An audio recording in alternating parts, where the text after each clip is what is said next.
Well, hi, everybody. This is Anthony Smith, COO of EMF Safe, and it is my pleasure to have with me Eric Windheim, building biologist. I'm here chilling in my virtual home office. I see, Eric, you're kind of chilling there on the river somewhere. That's one of my clients' houses, actually. Wonderful. It's great to get to travel and experience places like that. Eric, as I said, is a building biologist. He is a electromagnetic radiation specialist, a certified building biology environmental consultant, and a radio frequency safety officer based in Sacramento. But I know, Eric, you cover the whole of California, and as you have shown us, you travel out of state to beautiful places like where you are now. I also notice your expertise is recognized by your peers because they actually use some of your material in the building biology training, and that's wonderful. So with that said, welcome, Eric, and maybe you could start by telling us a little bit about the Building Biology Institute. Well, the Building Biology Institute is the world's foremost organization for training building biologists, and our job is to make sure that your home is safe for you to live in. It's literally our third skin. Our first skin is our skin, then we have our clothing, and then the house. And since it's become electrified, it's become toxic in many ways. So we have to find out how to live inside of a house safely, because you can't stay well, much less get well, in a sick house. And furthermore, you can't stay well, much less get well, unless you get excellent sleep. So if your sleep's disrupted, your health is not going to stay the same. So it's my understanding that to become a building biologist requires, is it several years of training? And I know it's several $1,000s. Well, yeah, I mean, the fastest you can accomplish the certification is 18 months. The training itself is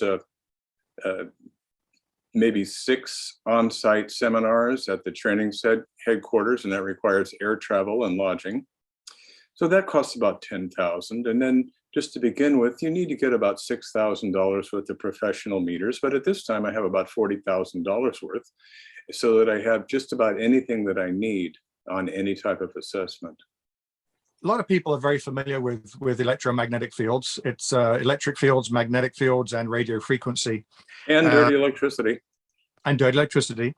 And I think a lot of people focus on the radio frequency and the dirty electricity side of things, but I'm wondering if you could address the electromagnetic side of that, because it's often overlooked, I think. Yeah, well, electromagnetic, when AC current travels through a wire, it creates its current.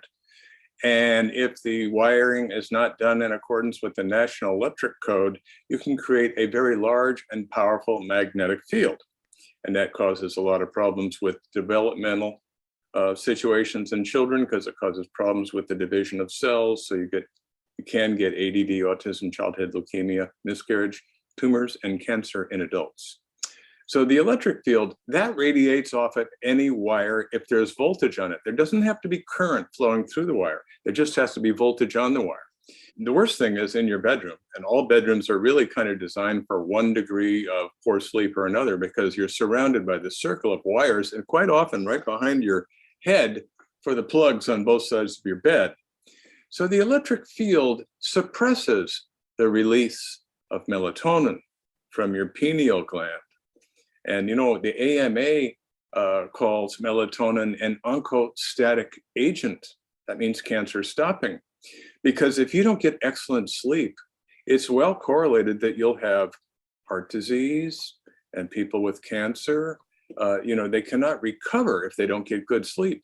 So the electric field literally keeps you wired like a cup of coffee, and you can't release the full or proper amount of melatonin. And that leads to poor health. My next question was about the importance of setting up a sleep sanctuary, which I think you've pretty much addressed for all of the scientific and medical reasons why that's important.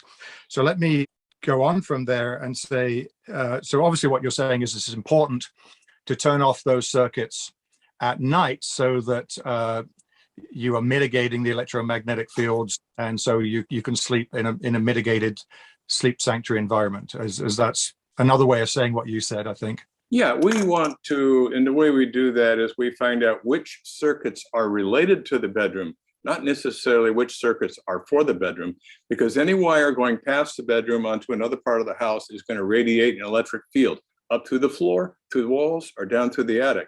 So it takes, some time to find out which circuits are projecting an electric field onto the bed. We find out, we mark them, we have the client sleep on it for a couple of days, and they say, wow, I'm having dreams, this colored dreams. I don't need an alarm clock.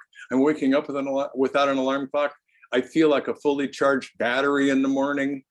And they said, okay, so you're ready for the sleep switch. We'll do it automatically with the push of a button. Glad you mentioned that, but why shouldn't somebody just speak to flipping off the breakers, which obviously is an option that a lot of people might see.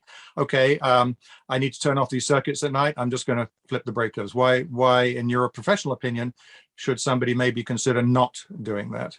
Well, that's a really good question, because the obvious thing is you can just turn off the breakers. As long as you're willing to buy your wife a raincoat, buy her a flashlight, and send her out into the rain, or maybe you have to do that, but that's going to get pretty tiring. The fact is, the National Electric Code says circuit breakers are not switches. They were never designed to be switches, and sooner or later, they will fail to do their job, and that could result in a fire. So it's really penny wise and pound foolish. You need to get something that turns off UL approved, UL listed breakers, as your complete product does so well. Eric has been Salesman of the Year for EMF Safe Switch for the last 2 years. So he is not only an expert in building biology, he's a great believer in our product. So tell us a little bit about your experience with the EMF Safe Switch, Eric.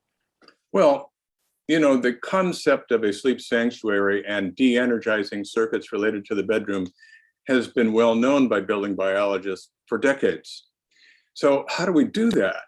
Okay, there's been a variety of kits on the market, a box of parts that an electrician would assemble on site. But even if those parts are UL listed in themselves, the finished product is not. And that could result in some problems if you had a fire. So the EMF Sleep Switch is one unit. It comes in a nice metal box. It mounts on the wall. It's very easy for the electrician to hook up. And in fact, it reduces the amount of time the electrician actually needs. So this is a time-saving, labor-saving device. It's always done correctly. There's no room for moving things around or doing it the wrong way. It is a finished product, and it works marvelously. I mean, it just works like clockwork. Well, thank you for that, Eric. And for anybody that would like to get hold of Eric, we're going to put his information in the notes below. His website is windheimemfsolutions.com. And I said, we'll put that link down there. So Eric, I'd like to thank you very much for sharing with us your professionalism, your expertise. And I think you've done, you told me, over 1,000 in-home assessments. Well, I just recounted them. It's just right around 800 as far as all the ones I can find files on. But when I first started, I didn't keep good files on everyone. So I would say somewhere between 800 and 1,000 over the last 8 years. So you have an awful lot of on-the-job work experience, which I think any of us know is better than book knowledge. But you're certainly trained and qualified, and a great person to call for anybody that wants to have somebody come out and measure their home. So once again, Eric, thank you very much. You're welcome. Glad I could help.